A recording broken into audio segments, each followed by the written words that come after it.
views and opinions expressed in this program are those of the participants and do not necessarily reflect the views of BronxNet or the program underwriters. Hola everyone, welcome to Open, the one and only show bringing the best of the Bronx, New York, and the world straight to you. I'm Rhina Valentin, your host Café con Leche every Friday. Here's what's coming up in today's show. Leading things off, we'll celebrate the Queen of Salsa as we discuss the upcoming Celia Cruz exhibition and concert with representatives from the Woodlawn Cemetery and Conservancy. After that, we'll discuss the 4th annual E.P.I.C Beach Journey, an event set to give individuals the tools needed to find oneself while connecting to nature. Then we'll learn about the biz of LiveThe.Biz organization and their upcoming celebrity music panel and network event featuring hip-hop legend Rah Digga. And later on in the show, Bobby C brings us up to date with the latest headlines in the world of sports. And finally, our Open Artist Spotlight shines on singer-songwriter Edwin Vazquez, talking about his latest musical projects. And then we close with a special performance of Puerto Rico, estamos contigo. So sit back y prepárate. All this and more is headed your way because now we are officially open.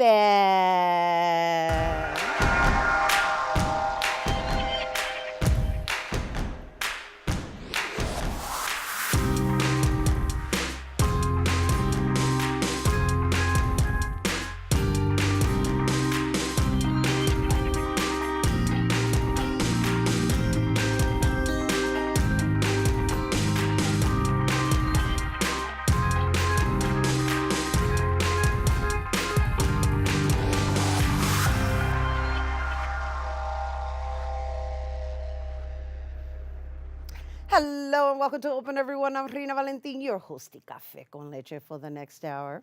Always inviting you to get social with us online, that is. Tweet us and follow us on Instagram at BronxNet TV or like us on Facebook at Open BronxNet Television. And of course, while you're there, don't forget, follow moi on Twitter, FB, Instagram, Insta Stories, LinkedIn, and Snapchat at Rhina Valentin. So yesterday, Bronxites headed to the polls for the New York City primary elections, where incumbent Jeffrey Klein lost to Alessandra Biaggi in the 34th senatorial district race. Reporter Darissa White has that story.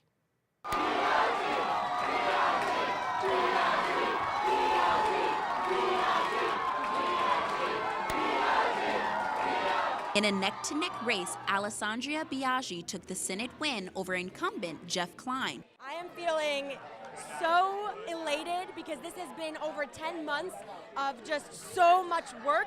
I mean, the number of doors that we have knocked, the number of phone calls that have been made, postcards that have been sent, doors, I mean, it's just been phenomenal. And so, I mean, this just proves people over money, people over money. This is proving the blue wave hit New York. We have got to make sure that we protect labor in New York State. Affordable housing in New York State. We have got to close the loopholes in preferential rent, vacancy decontrol, eviction bonuses. We have to repeal the ERTSAT law. We have got to pass the Reproductive Health Act. We have got to put women's health first. This is incredibly important. This is the reason this is the thing that got me into this race. And so I'm just excited to work on all of the things. School funding, I mean, the list is honestly endless. In an earlier interview, she spoke with Darian Jaime, host of In the District, about campaign promises. Let's talk about how we can move our education into the future. How do we make sure that every single public school is fully funded? We are owed $88 million. Let's get that money into the schools to ensure that every single child in every single zip code has access to quality education. Let's make sure that we pass the New York Health Act so that every single New Yorker, not just people in District 34, have access to health care. And let's also talk about how we ensure that people have jobs and can think about other opportunities to not only age with dignity, but to be able to enjoy their lives. Because at the end of the day, that is what it's all about. And government is the transformational vehicle that should be doing that for everybody. Karina Reyes won the 87th Assembly District by a landslide, along with Carmen Arroyo, who won State Assembly in the 84th District. It is an incredible moment, a little bit surreal because we've worked so hard, and the the end was in sight, but we were just chugging along and getting the work done. But I'm happy it's over. I consider myself a progressive. I'm not a politician. I'm a woman that comes from a working class, and I've worked my whole life to give and provide for my family. And it's an honor to be that voice in Albany. Letitia James led a controversial campaign after the former Attorney General Eric Schneiderman stepped down following sexual harassment allegations. Letitia won Thursday night with a 40% lead over her constituents. Keep watching BronxNet as we follow each winner into the midterm elections in November. Reporting for BronxNet, Darissa White. And there's a perfect example of how much everyone's vote matters. And thank you, Darissa. It's been 15 years since the passing of Cuban-American singer Celia Cruz. And to honor her life, the Woodlawn Conservancy, in conjunction with the Celia Cruz Estate and Celia Cruz Legacy Project, will host an exhibition and concert for the Queen of Salsa. And joining us to tell us more and to share what we should expect, we welcome the Woodlawn Cemetery and Conservancy President and CEO, Mitch Rose, and Director of Marketing and Media Relations, Barbara Selesky. Hello and welcome. Well, good morning. Thank you. Good morning to you too, and thank you. And this event, let's talk a little bit about Woodlawn Cemetery, because Woodlawn Cemetery is really unique in just not only housing, the deceased. You offer these programs and these tours that I don't know if people are even aware of. Yes, well, Woodlawn, of course, has been here about 150 years, slightly over that. And our efforts to reach out to the community spans through educational programming in various public schools. Believe it or not, we have a notable legacy and leadership program where we help young people recognize that their inner strength to become something special can actually be in part driven by studying the past. And we have a lot of notables like Celia Cruz. So we host events of this nature to celebrate their lives and help make people understand that they also can make a difference in the world. So who are some of the notables that reside at Woodlawn Cemetery? We have the Macy family, the J.C. Penney family. We have women suffragists, Elizabeth Cady Stanton, Carrie Chapman Catt, jazz greats, Duke Ellington, Miles Davis, Lionel Hampton. These are just a few that come to the top of my head. Mitch, you might Well, and have to some of that those, point, so. we've celebrated their lives in a Yes. similar fashion with live concerts out at the cemetery, exactly like what's going to happen at the culmination of this great event. But what makes this different is we have the honor and privilege to display these particular items that she wore, her dresses, her costumes, her Headdress. and her shoes, believe it or not. Right. All are going to be displayed in our chapel, available free to the public in advance of the concert. And we're privileged because this hasn't happened in New York. This has happened in Miami, this has happened in the Smithsonian, but this is happening here at Woodlawn, and we're happy that is taking place here in celebration of her life. I think it's amazing. I think it's amazing that it's happening at the cemetery where she's buried. And aside from it, there being an exhibit, there's going to be a concert, and this is happening a couple of days, right? Yes, it'll begin on Thursday, September 27th, and it begins at 9, and it'll run to 4. And that would be for Thursday, Friday, Saturday, and then on Sunday the exhibit will be open as well, and then the concert will begin at 3 p.m. So who brought up this concept? Like, who came up with this concept, right? Because I understand there's going to be trolleys in there taking them to the mausoleum. So, like, walk me through the actual itinerary of the day. Well, new this year to the cemetery is that we now have the Woodlawn Conservancy trolley. So we use that for a lot of our tours and events. For this particular event, what it will do is escort registrants from the exhibit to the mausoleum, and the mausoleum will be open for people to go in and view the mausoleum, and then it'll take them back and forth to the exhibit, to the mausoleum, and to the concert as well on Sunday. And that's just throughout the day That's throughout the day. hours that you just mentioned. Yes. So it isn't that you have to arrive by a certain time in order to. So how is the concert going to work? Is the concert is it like who's performing too in the concert? So for the entire event, you have to go online to woodlawnevents.org and register, because what's going to happen is a few days before the event takes place, we'll be sending tickets out electronically to everyone who's registered. And then on the day of the concert, it'll be on the lawn. There's a lawn mostly by the Jerome Avenue entrance. It's our Fairview lawn where we've had many of our concerts for the jazz greats as well. And it's bring a blanket, bring a chair, you know, you can bring your own picnic lunch, no alcoholic beverages, we can't permit those, and it'll take place on the lawn, the concert. And so in essence, it's a family affair. Absolutely. Well, right now, yes. too, I believe we have well over 1,700 people who Yes. have registered. Yes. So register fantastic. because Yes, it's filling register. up very quickly. And, Right. and what is the cap per day? We don't really have one. We have enough space that Because it it's- really is more about seating and where you're going to be. If you want to Right. be close up to the stage, that's one thing. We're not really sure in terms of coming through the chapel where the exhibit will be, how that will work, other than we're going to have a line of people.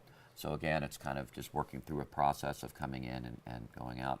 And I wanted to add too, you made a point about why this is happening and what's going on with it.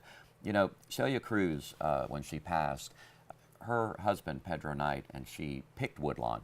And she was extremely devoted to her fans. Everyone who knows Celia knows that that was a big part of her life. Right. She chose Woodlawn because it was accessible by the train, the Subway 4 and the Metro North, easily accessible for her fans to come and pay respects. And then she finally was laid to rest in a mausoleum because ultimately she wanted to go and be buried in Cuba with her mother. But that was not permitted by Fidel Castro. So up until when she passed, she let her husband know that if Fidel had passed and she was able to go back and be buried in Cuba with her mother, that's what she wished. But of course, if her husband died first, Pedro Knight, then that would be not something to happen. So that's what happened. So both of them are permanently here, and we're very proud to have them. More people come in that cemetery in Woodlawn to pay their respects to her than any other person in the entire cemetery. So this is just so fitting, and we're so proud to be the first in New York to have something of this scale. Beautiful, thank you. And the orchestra that will be playing on the concert that we're holding on Sunday is the Aurora and Zon del Barrio Orchestra, featuring Nicky Manero. Beautiful. We know Aurora. We've had her on. Oh, okay. Yes, great. and she's We've a watched her historian as perform. well. Yes, She's she's gonna do some fabulous. great Yes. stuff. Oh my gosh, this It'll be sounds fun. exciting. Very And, exciting. you know, the beauty of it all is, in the end, it's a love story, and we have it right here in the Bronx, and it's taking place right here in the Bronx. yes, Thank very you both exciting. for being here, and you guys, once again, the Celia Cruz concert and exhibition is set to take place from September 27th through the 30th, and that's happening at the Woodlawn Cemetery. And for more information, please make sure to visit woodlawnevents.org. You have to register, okay? All right, we have to take a quick break, but when we return, we'll talk about an epic journey on the beach, so don't go anywhere.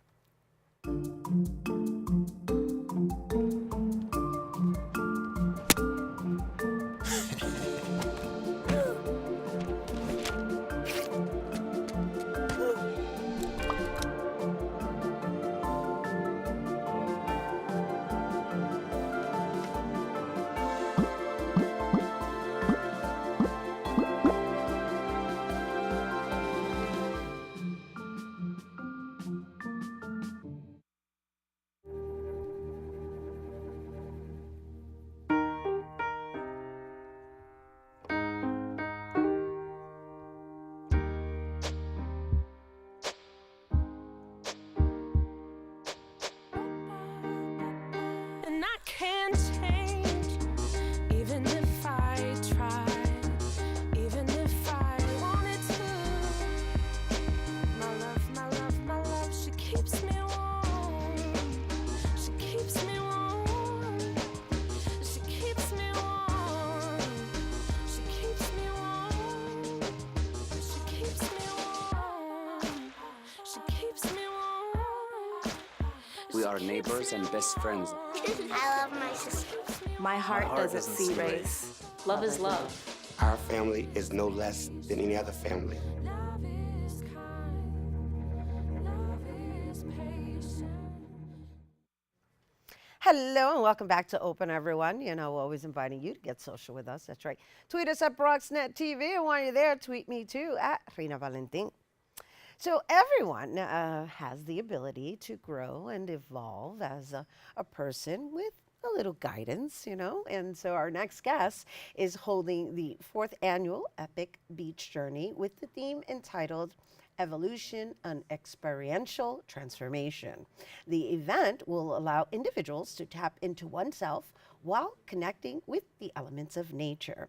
And joining us now to share more about the 2018 E.P.I.C Beach Journey, we welcome transformational coach, speaker, and author Iris Soto.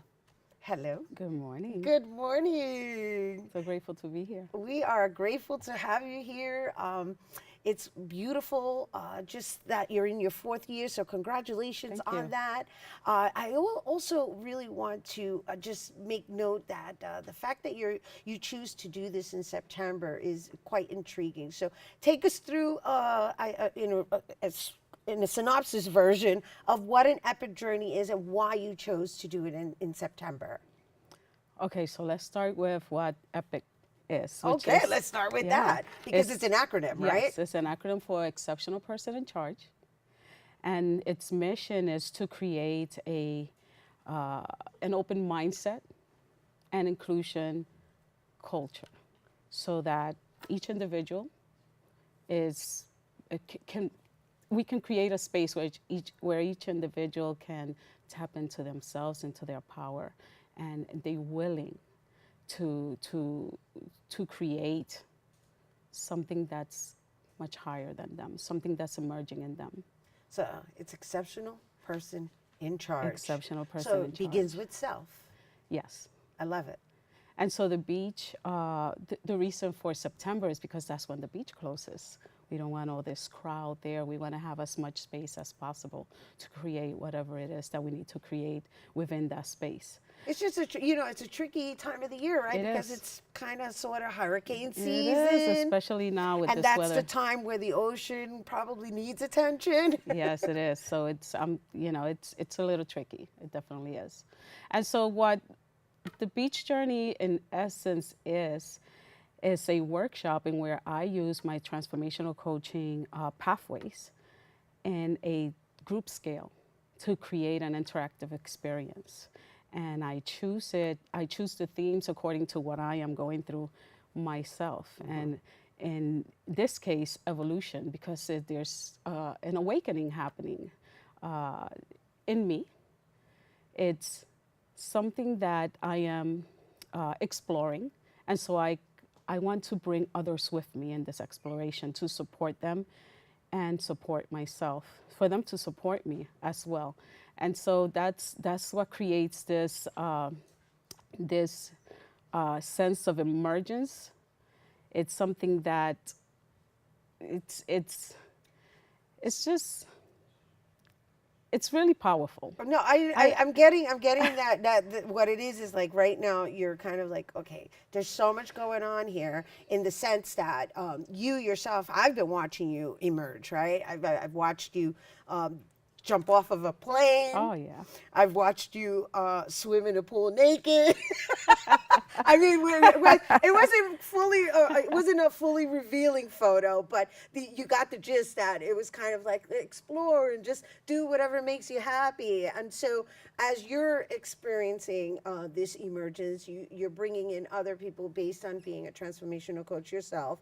And so as a person who's never experienced anything like this, I'm not saying myself, but if I were, what would I expect to come into? The experience is something that you go in claiming what it is that belongs to you. And in that claim, there's different exercises, experiential exercises, hands-on exercises, in which it can evoke whatever it is that's emerging, whatever that means to each client. So how much time is involved here, right? Because in order to do that, you have to release, and that's a lot of work. So you got to do release, and then you got to fill it up with something new. You know, I'm familiar with these techniques, and they're lovely, and I love that you're doing it on the beach. I really do. I really, really do. And so what does a day look like? The workshop is actually from 11 to 6 p.m. with breaks in between. There's a lot of connecting and there's performances as well. I have amazing people coming in, spoken word and drums, and a lot of movement from space to space and creating a connection with each other. So there's a mindset portion in which we're going to support each other through this, and a releasing exercise at the beach. And that's, I don't want to reveal everything, right, but that's pretty much the whole scenario. So every client that comes in it's already creating a new step for themselves once they come to the beach. And what Okay, happens there is the magic. Yes, and of course, we have to always live in the space of magical. Yes. How many people attend, and do you limit it based on, you know, the individual attention or the group attention that you would be able to, you know? I do. I cap it at 30. You cap it at Yes, 30. I cap it at 30. And so, So it's a small, very small and intimate group. And how many people, how many slots do you have open? I have only 8 slots open. Only 8 left? Yes, 8 left. 8 left. Wow. Yeah. That you've come a long way in just 4 years, huh? I have. Wow. And so, what do you hope for people to leave with in this experience? Tools. I want them to develop give them new tools so that they can have in their toolbox. They don't necessarily have to use it at this moment, but they are guaranteed tools. They can use it not only with themselves, with their family, with their children, and in whatever transition in their lives they might be needing it for. So, in other words, you are assisting them with having the tools to be self-sufficient in resolving matters that may require therapy. Yes, sustainable tools. Right. And of course, receiving or gaining the tools, that's an investment within itself. But to actually being in the awareness when you need these tools and when it is that you need to use them, that is where it gets tricky. That is where you need to always be moment by moment in the awareness of saying to yourself, wait a minute, I have a toolbox. What is in this toolbox and how can I use these tools to move me forward onto the next step? Lovely, lovely. Oh gosh, I'm excited. I'm excited too. Congratulations on your 4th year. Thank you. Congratulations on all you've been accomplishing. Thank you. And you guys, the E.P.I.C Beach Journey 2018 will take place on Saturday, September 22nd from 11 a.m. to 6 p.m. And that's happening at Orchard Beach. However, in order to be part of the E.P.I.C Journey, you have to get tickets. And to get those tickets, you can visit E.P.I.C Beach Journey 2018.eventbrite.com. And there's only 8 slots left. I'm going to go like this. It's like, there, 8. And quite frankly, I think we can all use a cleansing. All right, so we're going to take a quick break, but when we return, we'll hear about a musical networking event featuring a hip-hop legend, so don't go anywhere. We'll be right back. Leaving hot coals improperly extinguished can cause a wildfire. Hey guys, it's Smokey! It looks as if Smokey is going to use the drown, stir, drown, and feel technique. After the first drown, a good start. Next, another drink. And finally, a close feel. Is it cool? Okay. Yeah. Hey, Smokey, catch! Oh, my bad, Smokey. Only you can prevent wildfires.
Hello, welcome back to Open. You know, we're always inviting you to get social with us. That's right. Tweet us at BronxNet TV and tweet me too at Rhina Valentin. If you're interested in learning about the music industry, we've got the LiveThe.Biz. That's an organization creating platforms for young people looking to work in the industry. And through its networking events, the organization has been able to help as many as 12,000 students and plan to help many more. And joining us to tell us more about the organization and upcoming Behind the Biz Celebrity Musical panel and networking event, we welcome LiveThe.Biz founder, Walter J. Tucker. Hi. Hey. How you hey, doing? hey, hey. Rocking you it doing? out, 12,000, that's pretty hot. Yeah, 12,000 members. That includes students and independent artists as well. Okay, so Yeah, students, well, you know why I think we mentioned students. Sorry, Yeah. I'm a little caught right It's now. all right. It's because I know you're a professor, right? Absolutely, And so yeah. the mindset of you even creating this platform to Yeah. be able to guide them outside of the classroom in Absolutely. the field that they may be interested in. is- Absolutely. yeah, and then of course we're here at Lehman College. Of and course. we've got all the Of students of the course. crew. No, it's a high percentage of students, trust me. Uh-huh. But even if you're a student of just life and music in general, I think everybody is a student. Right? For the most part, Well, as you continue I mean, to I learn. know I yeah. am, Right. So am I. Best way to live. Absolutely. Absolutely. And so, okay, so to walk us through what inspired you to even create this platform. Sure. So I've been in the music industry for some time now, about 15 years, working at different record labels and music publishers. I've consulted, 50 Cent, Jasmine Sullivan, Jadakiss, so many different artists that I've actually had a chance to work with. And then also at the same time teaching at a college for the last 8 years. So I said, what's the best way for me to bring in both worlds? Bring in like the mainstream independent, industry world with people who want to learn more about it. So I developed LiveThe.Biz in 2016 to be able to have, students and artists that are around the community really connect with these major brands and connect with these executives. So this will be our 15th event. 15th, 15th wow. event, yeah, over 12,000 members. We've had events in New York, LA, and Atlanta.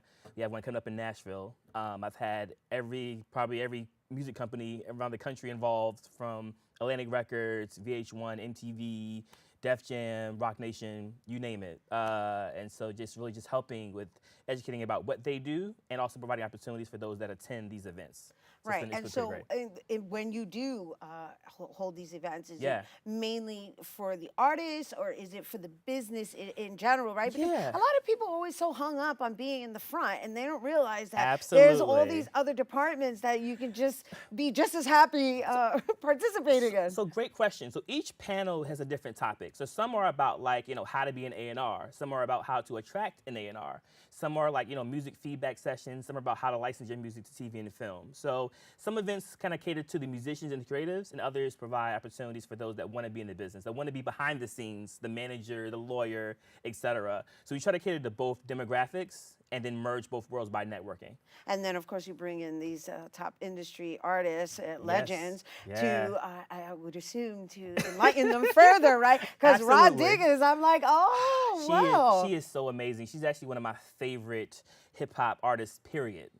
Male, female, period. I like that eclectic type style. Yeah, I mean, bars for days. What happened was, so my favorite rapper was Biggie, right? And then when Biggie passed, there was this void of who am I gonna now fan over? And it was Busta Rhymes. Busta Rhymes was my favorite dude, just wild and animated. And so then Rah Digga was the first lady of the Flipmo squad of his collective. And that's why I got caught onto her. And I'm like, man, I love Busta, but whenever Rah Digga's on the track, she's kind of sometimes still in the spotlight. So I became a fan since then, and she dropped her debut album on 2000 called Dirty Harriet. And I just became such in love with her complex metaphors and her rhyme style and her diversity. So to be able to have, years later, have her be a panelist for one of my events is just so inspirational and so humbling. So I'm so excited. Yeah, So excited to and talk to her. especially, I love that you're highlighting a woman in that Yes. field because Yeah. that's a tough field to sustain yourself being in the present of such male dominance, right? Yeah. Because Busta Rhymes, he's an alpha. Yeah, exactly. Yeah, I mean, but the thing about it is for him to say, you know what, I want her to be a part of this. She's so dope that I want her to be the first lady of my squad says so much. And before that, she was discovered by Q-Tip. when she was just rhyming in Lyricist Lounge. She also was in a group with Eminem.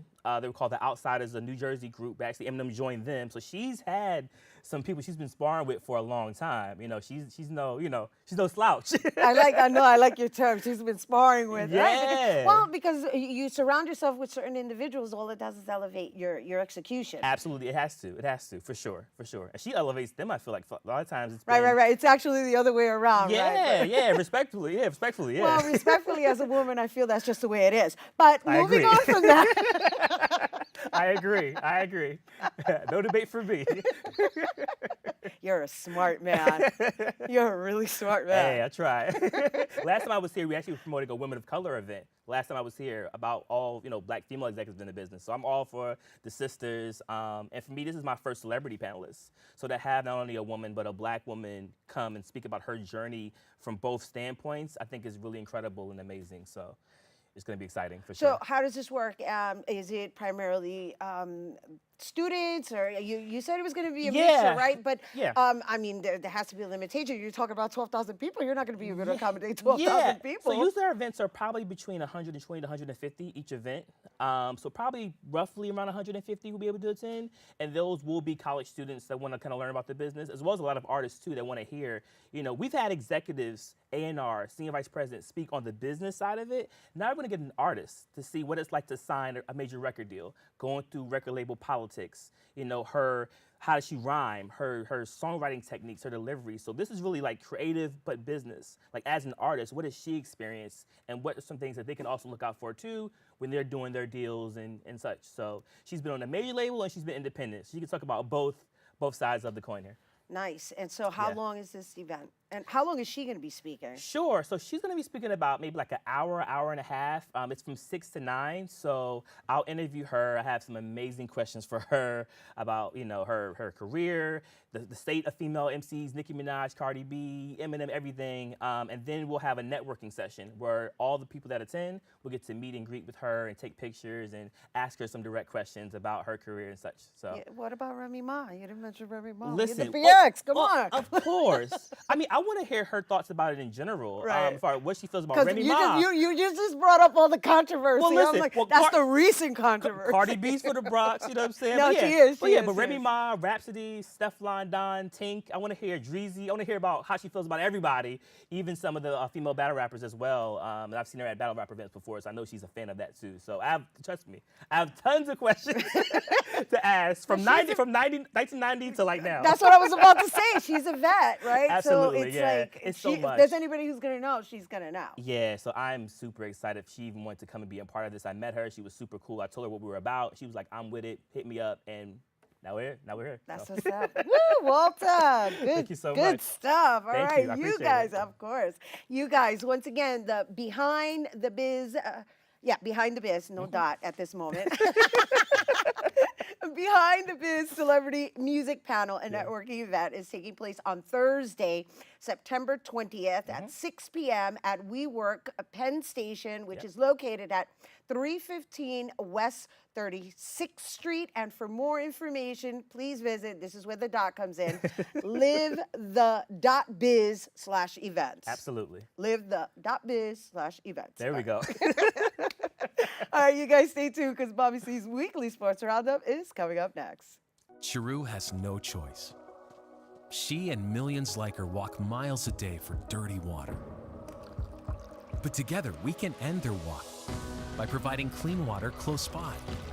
Instead of spending hours walking to get water that makes them sick, girls can be in a classroom and moms will gain back time to care for their families. Sons and daughters can grow up strong, finally free of sicknesses. It's true. When you just add water, you change a life. Learn more at worldvision.org.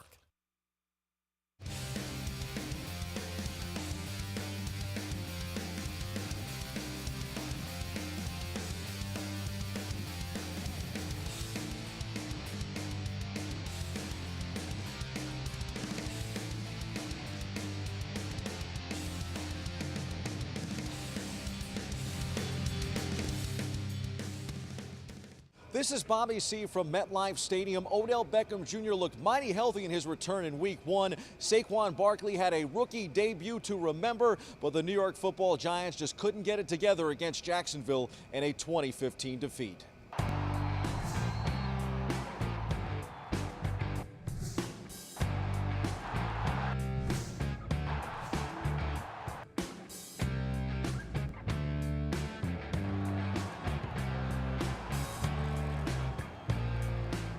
Barkley, a Bronx native and the #2 pick in the draft, went for 106 yards, including a 68-yard touchdown run. It was amazing. It was a great feeling, but it was a feeling that came and go. It's one touchdown is not going to win the game, and that touchdown didn't win the game this week. So it was exciting to get in there. It was a dream come true, find end zone. I was able to keep the ball, but it was just like move on next play. Got to find a way to get in there again. Beckham finished with 11 receptions and 111 yards, and also won the battle against Jalen Ramsey. 2-3 penalties, second, and we put ourselves behind the chain, and it was tough. And that's kind of what I just tried to preach to the offense about is not getting behind and not putting ourselves in bad situations. We're already going against a great defense. We don't need to help them anymore. So it was tough, but it's the first game. It's not the end of the season, so it's a good starting point against one of the better defenses in this league. Despite the loss, head coach Pat Shurmur is optimistic about the future of the Giants. I'm certainly hugely disappointed that we lost for our fans and our ownership and for those players in the locker room. I'm disappointed we lost, but there's a lot of good in that locker room, and they're going to hang together. I really believe they will, and we'll come out swinging against Dallas. The win for the Jags also spelled victory for head coach and Bronx native Doug Marrone. Marrone's team fell short in the AFC Championship last year. Marrone said this week that he hasn't watched a Super Bowl in decades. And that was the case last year, too, when New England rallied past his Jacksonville team to meet the eventual Super Bowl champion Philadelphia Eagles in the big game. Former Giants head coach Tom Coughlin was also in the building Sunday, now a Jaguars executive. He returned to the place where he won 2 Super Bowls and a place he never wanted to leave. Tom's longtime quarterback Eli Manning was back under center and played pretty good, but he missed some big opportunities and will have to play much better in Week 2 as the G-Men are in Dallas. They take on the Cowboys in the 8:20 p.m. Sunday night game. Talk about stepping up in the big game. Jets rookie signal caller Sam Darnold, the youngest quarterback in the league under center, had some coming out party. Darnold regained his composure after throwing a pick 6 on his first NFL pass and led the Jets to 17 unanswered points and a 48-17 win in his regular season debut Monday night. Darnold in prime time. Everything went right for Gang Green on Monday Night Football as they destroyed Matt Stafford and the Detroit Lions. More on Broadway Sam in the C-list. The Jets have their home opener this Sunday at 1 p.m. at MetLife Stadium. Our BronxNet cameras will be there when Gang Green welcomes division rival Miami. The Boston Red Sox are the first team to hit the century mark. The Red Sox topped Toronto 1-0 Wednesday night to earn their 100th win of the season. The Yankees are 10 games out of first. The Sox are on pace for 114 wins, which would destroy the club record of 105 set way back in 1912. Yikes. Boston has only won 100-plus games in a season 3 times before, 1915, 1946, and of course, 1912. Twins great Joe Mauer may retire at the end of the season. Injuries have really derailed what was once a lock Hall of Fame career for Mauer. As for the Bronx Bombers, they dropped 2 of 3 to the Twins in Minnesota Wednesday night, almost getting no hit, no less. The Pinstripers start the final homestand of the season tonight against Toronto back in the Bronx. With 90 wins under their belts, the Yankees are looking to do 2 things down the stretch: beat out surging Oakland for the top wild card and get healthy for the postseason. If all goes well with Aroldis Chapman's remaining rehab, the closer could be back with the Yanks sometime next week, manager Aaron Boone said. Chapman is recovering from left knee tendonitis. Meanwhile, slugger Aaron Judge has been taking batting practice. Although he continues to be nagged by pain in his injured right wrist, Judge is making strides in his recovery. He launched some homers in batting practice earlier in the week. Mets captain David Wright has been performing well in simulated games, and although the Amazons are playing out the string in the month of September, Wright expects to be back in the lineup before the month is over. He's worked very hard to get back from so many injuries. After wrapping up the homestand with Miami yesterday, the Mets are in Boston this weekend to take on those mighty Red Sox. Longtime Mets PR man Jay Horowitz will move to a newly created role by the team. The team named Jay Vice President of Alumni Relations and Team Historian this week. He's a character and one of baseball's true treasures. Time for some quick hitters from around the world of sports. Congrats to the Seattle Storm, your 2018 WNBA champions. Seattle had the best player in the league in 2018 MVP Breanna Stewart and future Hall of Famer Sue Bird. It translated into a 26-8 regular season and a sweep in the WNBA Finals. Seattle capped the three-game sweep of the Washington Mystics Wednesday night, 98-82. In the process, the team picked up its third title in franchise history. They played true team basketball, 26 assists on 36 made baskets. Impressive. From the NBA, reports are swirling that the Knicks' top free agent target in 2019 will be Kyrie Irving. No surprise there. Knicks may actually have a shot at getting Kyrie, too. The Miami Heat and Dwayne Wade could be up for a reunion, but D. Wade said if he comes back to South Beach this season, it will be as a starter. That could be a deal breaker. The U.S. Open wrapped up last weekend, and Novak Djokovic defeated Juan Martín del Potro in the Open men's final to claim his 14th Grand Slam title, matching Pete Sampras for third all-time. Serena Williams fell in the women's singles final to 20-year-old Naomi Osaka. On the college football gridiron, Alabama and Clemson are 2-0 to start the season, ranking as the two best teams in all the land in the early going. Locally, Fordham football fell to 0-2 after being overwhelmed in Richmond last Saturday night. The Rams are home for Stony Brook this Saturday at Rose Hill. In motor racing, don't forget to tune in to IndyCar's finale at Sonoma on Sunday. The championship is up for grabs. Scott Dixon enters in the lead with Alexander Rossi only 29 points behind. Will Power and Joseph Newgarden are still mathematically eligible. Those are the headlines. We hit the C-list to talk further about Sam Darnold's debut.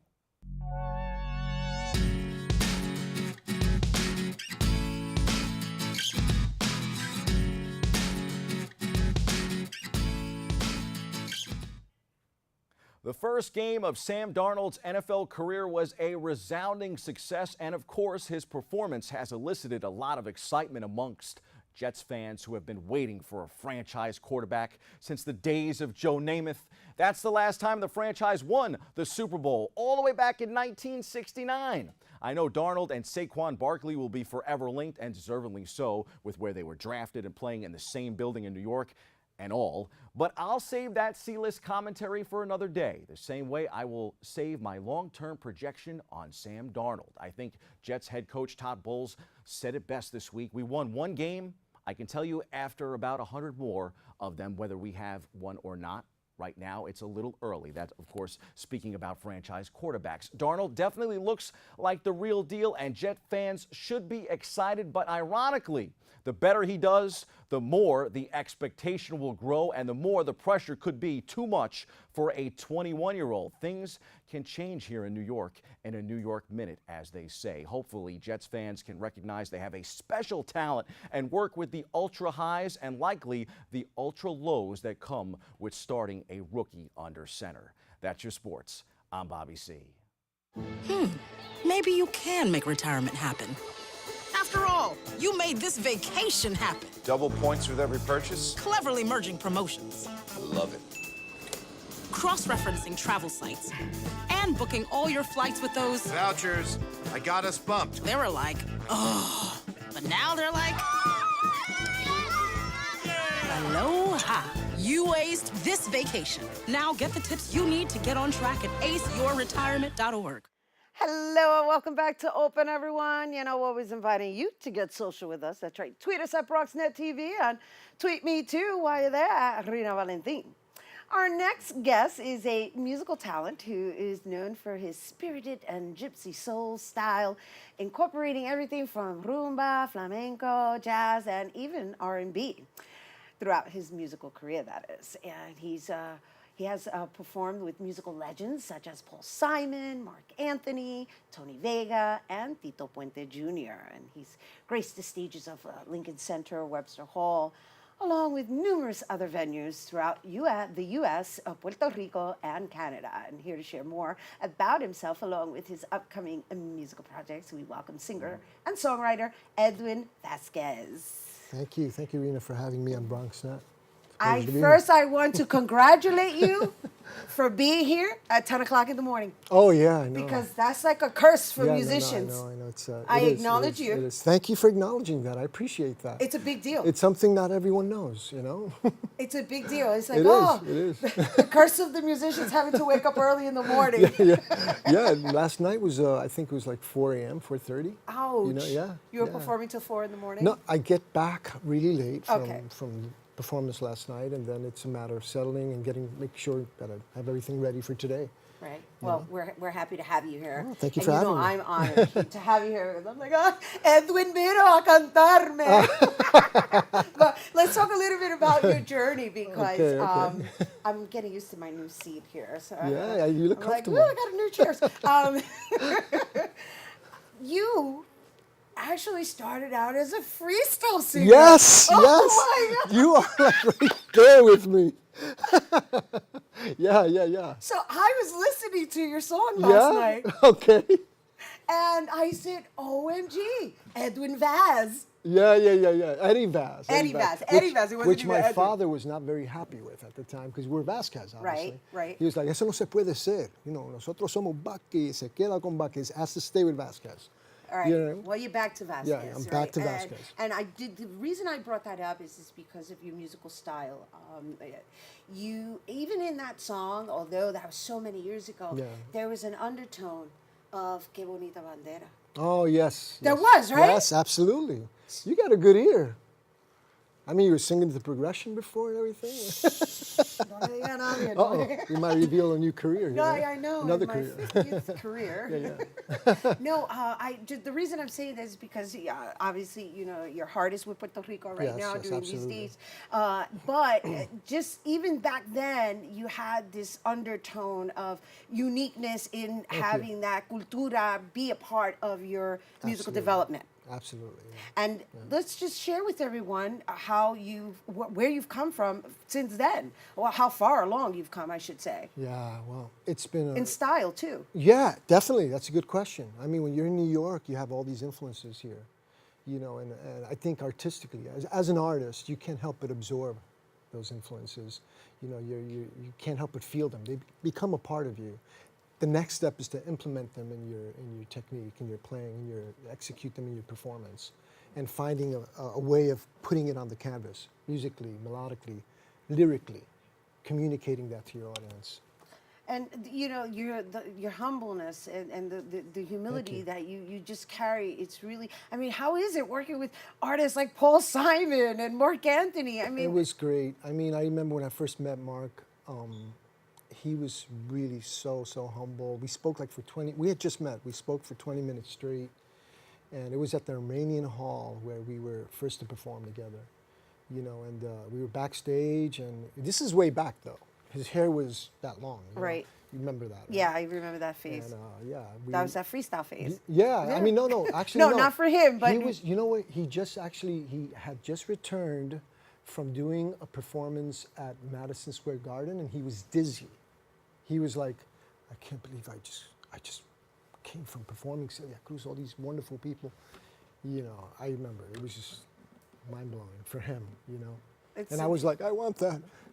Well, and he got it, right? He declared it, and it presented itself now. Yeah. But here we are, Edwin Vazquez, who just did this amazing recording with Tito Puente Jr., and you are really standing in the forefront musically for Puerto Rico, and you have all these other projects that are in development that we're probably going to have you come back on to discuss, because I know you've got a big to-do that's going to be happening at Carnegie Hall next year, right? Yeah. That's amazing. The Making of Melodies, it's about my journey, you know, which we're talking a little bit of, starting with freestyle. And being also, I was also an actor when I was younger. I was given a scholarship for 2 years as a young man, and by Susan Ribin, Hispanic talent. So it's been a long journey. I'm also a painter. So all of that implements itself as an artist for me, you know. I want to incorporate all of that in my performances. I think they all feed each other. Yeah. And it's lovely. Is this what you're going to be giving a taste of at Celia? At Celia, that's called Intertwine, and it's by Diana Gonzalez. I hope I have the last name right. But we did a play way back, maybe 2 years ago, at Teatro Celia, Romance. And that's where I met Diana. And she's also like myself, where she's very eclectic in her musical approach. Being raised here as a Mexican, you know, Diana, that is, that she wanted to sort of combine other artists like her, like me. Like yourself, where you can incorporate like Yeah. poetry and artistry Yeah. and visual arts and just make it like a whole ambiance and an experience versus and just going this and sitting with the philosophy, content. this Yes. eclectic. Yeah, I like it. It's, I reference it as social consciousness. Nice. Yes, nice. and so before we wrap this up and Yeah. you sing for us, all right, I'll share with everybody for us.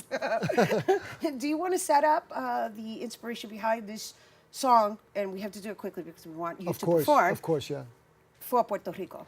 Well, I mean, I'm a person, I'm just going to be as quick as possible. I'm a person that when I'm affected emotionally by something, it just becomes lyric and melody. It just starts happening.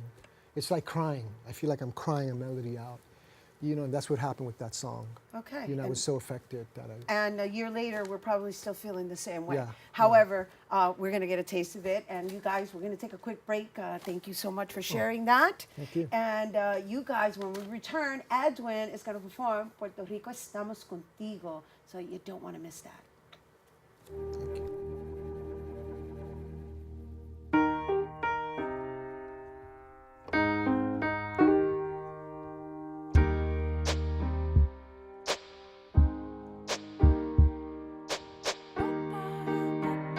And I can't change, even if I tried, even if I wanted to. My love, my love, my love, she keeps me warm. She keeps me warm. She keeps me warm. She keeps me warm. She keeps me warm. She keeps me warm. We are neighbors and best friends. I love my sister. My heart doesn't see race. Love is love. Our family is no less than any other family. Love is kind. Love is patient. Hello and welcome back to Open. It's now time for this week's Open Artist Spotlight. Here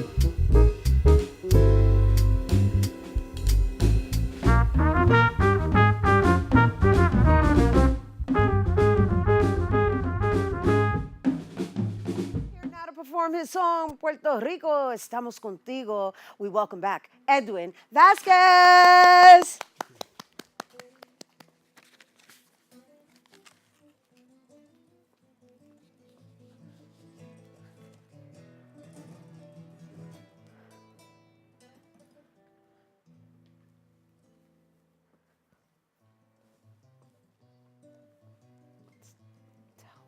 He's going to call me on stage to dance before it's over.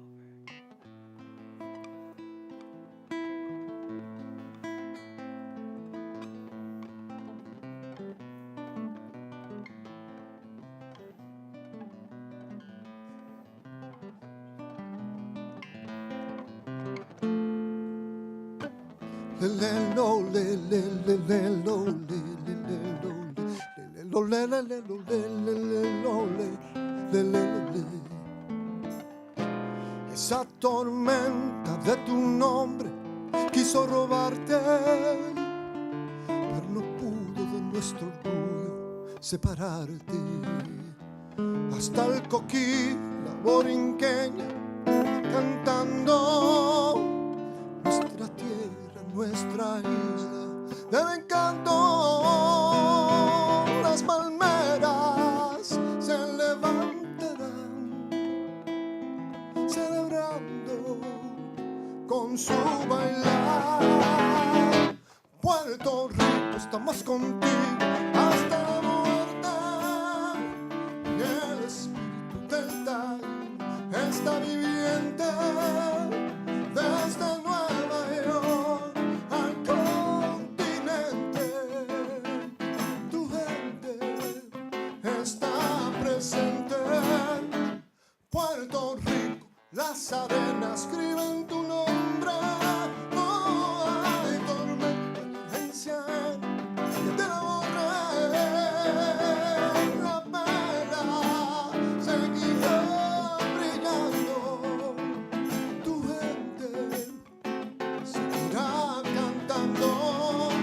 Puerto Rico, Puerto Rico, Puerto Rico, Puerto Rico, Puerto Rico, Puerto Rico. Rhina, I know you want this, so I'm gonna do it for you. Here you go. But you're gonna join me, right? Oh, yes.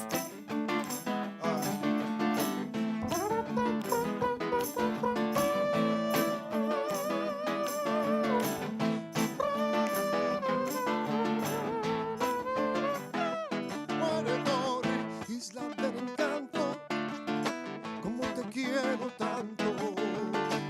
Vivo en Kenia y caribeña, isla del bombo, del sofrito y el sazón. Ay, qué rico es su son, café butero y el pilón, donde se come el cuchifrito, donde se dice ay bendito, donde canta el coquí, donde yo nací. Ay, mi Puerto Rico, como te adoro.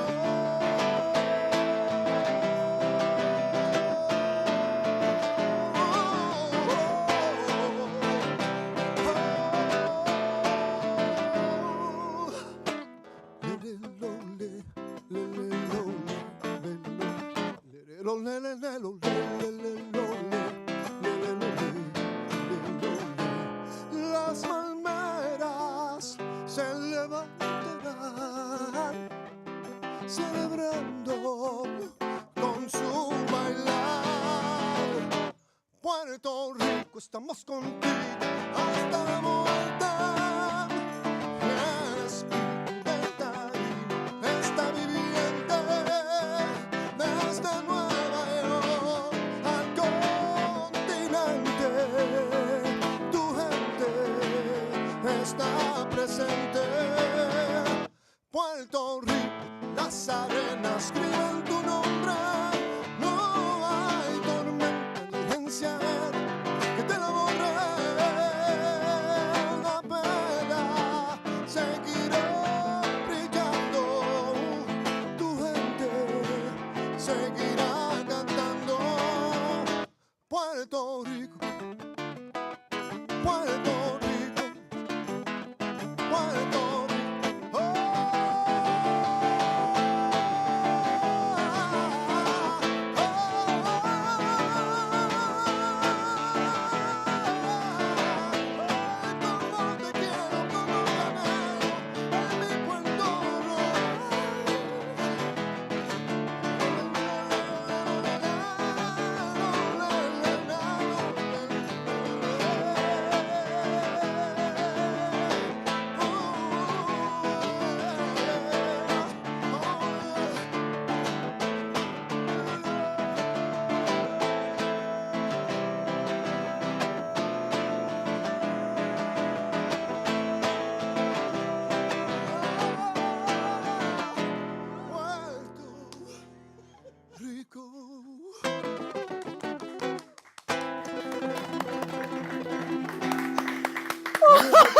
Bravo, Edwin! Oh my gosh, you guys, for more Edwin, make sure to visit his website, edwinvazquez.com. Oh my gosh, that was so beautiful. And be sure to check him out on Instagram at Edwin Vazquez Musica. Thank you so much. Thank you. Thank you, BronxNet. Thank you, Rhina Valentin. Thank you all for having us. Everyone in the backseat over there, you guys count too. Edwin Vazquez! All right, that's our show today, mi gente. Thanks to all our guests for coming through. All right. And to you, our viewers, for tuning in. If you missed any part of the show, you can check out the recap accounts tonight and 24 hours a day at BronxNet.tv. I'm Rhina Valentin, and from all of us here at Open, may the universe provide paz, prosperity, y amor. Adios. Thank you, Edwin. Vamos, vamos. Yeah.